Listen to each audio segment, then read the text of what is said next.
Okay, let's do a quick walkthrough of my music room.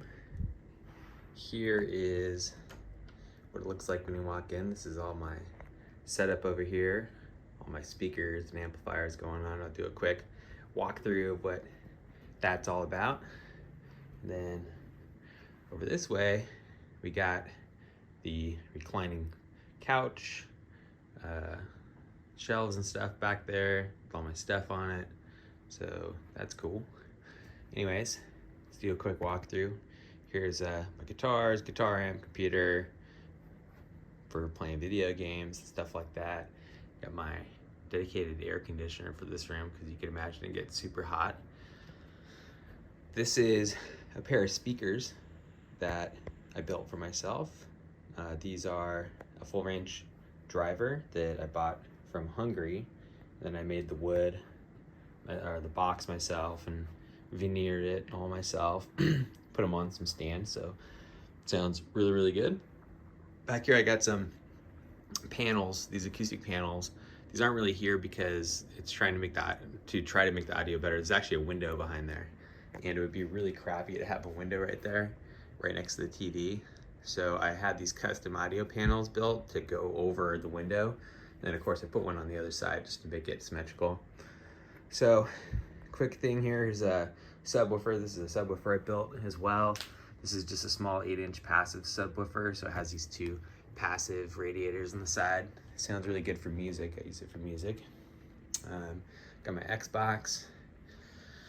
Then this is a preamplifier that I built on my own. This is Korg NewTube E1 preamplifier. I designed the case and everything and had the logo print and all that. And when you turn it on, let's see if I can do this real quick actually. When I turn it on, you can see this is the volume control. This actually right here is the tube. It gives it a tube sound. So it's some sort of triode. I don't know too much about it. I just kind of built it myself. Then this is a amplifier. This is a First Watt clone in F5. This is a do-it-yourself thing that I built. Really cool project.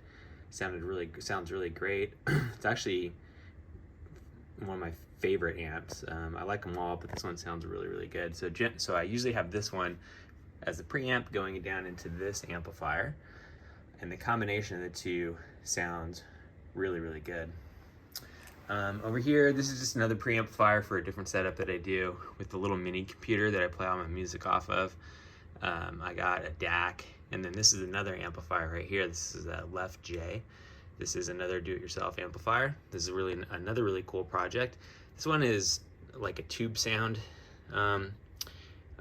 It's more of a high distortion type of amplifier, but it sounds really, really good. It sounds good when I like to play my vinyl through this one, through this amplifier, or this preamp, and this amplifier works really well. Then you move over here, my center channel. Then I got this. This is my phono stage. So when you have a vinyl record player like this one up here, you have to have it run through a phono stage. So this is a phono stage that I also built myself. This is also a do-it-yourself type kit. This is a Pass design, or a Nelson Pass design. This is another really cool project. That is a Class D Purify amplifier that I built myself as well. This is like a really high power, very low distortion amplifier. This one is an easy one to build. I just built this one recently, so this is the one I'm currently listening to, so you can see the light on. And the one below that, this is a Neurochrome AB amp. This is not a high power amp, but it's also a very low distortion amplifier. This is also one that I built myself and put together. I tend to listen to these two more during the summertime because it's nice and cold. They don't get too hot. Whereas my other amplifiers down here, you can see how big the cases are.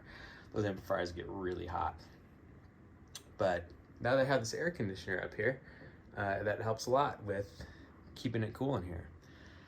All right, so if I back up a little bit here, you'll see my TV. This is the television. This is a 77-inch TV, an LG OLED. I just put the LED lights behind it to make it nice and cool and glowy. This right here is a record player. I think this is my most expensive item in here. This is a VPI Prime turntable. It sounds great, and it's like takes a long time to get it all tuned or working right because you got to balance everything here. It's quite a contraption. And then down here, this is my subwoofer for my listening to movies. This is the one that shakes the entire house, which is really cool. Okay, so now for the surround sound. So here's where I sit when I watch a movie. So big old screen, and then over here, so you got your left speaker, center channel, right speaker. Then you got another surround sound speaker on the wall. You got another surround sound speaker on the wall right there. And then back here, down there, you got a surround sound speaker, and you got another surround sound speaker right there. So it's a 7-channel surround sound, and that sounds really cool. Got some Star Wars bling, Lord of the Rings sword, naturally. And then back here is some shelves that I had built for me, for my records. I built these ones over here. You get these two right here. I made these recently just to add some more stuff. And then back here is where the surround sound unit is. This is the amplifier, and you can see where everything plugs in. This is all the surround sound. I had a guy come in and do this, so he had to knock out all the plaster and wire everything, and everything goes up through the ceiling, all the way around and down over here. So got this little unit back here too that allows me to set up the speakers and everything. So overall, it's a really cool setup, and it's a really cool place to watch movies. I don't really go watch to the movie theater anymore because I got myself a little movie theater over here. So that is it. Hope you enjoyed the walkthrough.